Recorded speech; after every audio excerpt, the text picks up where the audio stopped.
Well, I came out actually in the late 70s, and yeah, it was complex. You know, there were no media identities to kind of relate to.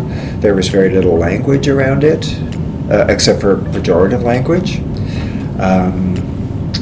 Coming out was made easier by being, for me, on Queen Street West and connecting myself with bodies like General Idea and the other artists and musicians who were in that neighborhood, you know, and there was this very vital merging of music and art and politics that I have yet to see happen again, you know, because there were places like Art Metropole.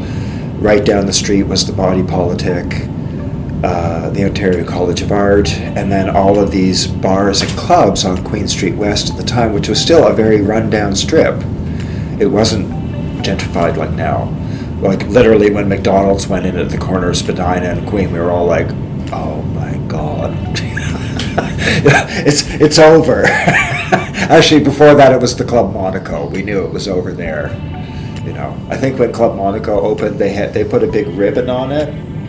It was like a big box store, and they put a ribbon on it and said, "A gift to Queen Street West." And overnight, somebody graffitied on top of it, "Return to Center," which was great. So my own experience with being gay and coming out was never about what was happening over at Church Wellesley, or at least not so much about that. My own appearance and the things I was interested in didn't really link up with what was happening with the kind of main thrust of gayness at the time, which was about plaid shirts and mustaches, what we called the clone look. It was adorable and sexy, but, you know, I was doing something very different, and it was often ostracized for it. In fact, when I was at Queen's, in 76 to 78, there was a weekly drop-in called the Queen's Homophile Association, if you could get more clinical than that.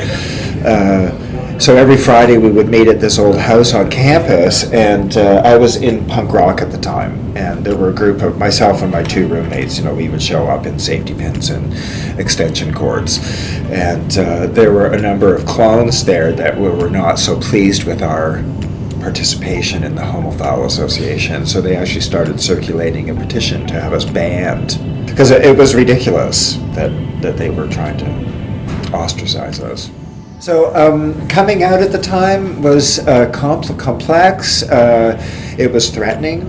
You know, I was involved in the protests that happened right after the Bath raids, of which we're right now in the middle of celebrating the 35th anniversary of that. It happened February 5th, 1981. And there was a big march that happened the day after, which in a time of no social networking, Twitter and things, 2,000 people rallying together in 12 hours is astonishing. Or let's say it's a real statement about the strength of the community.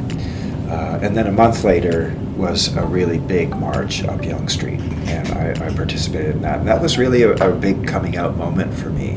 I had been in a queer rights march in Kingston in 1977 or 78, but it was small, and I had to drink a lot of red wine to do it. Whereas the one around the Bath raids was so empowering and invigorating. Marching up Yonge Street and opening the doors of every gay bar and out of the bars into the streets, and squatting at Yonge and Bloor for over an hour, blocking traffic, going to the police station on Jarvis and burning the police chief in effigy, and as this body is flaming, people going, piss on it, and then George Hislop grabbing the bullhorn and saying, don't waste your piss on that, give it to me. That was exciting.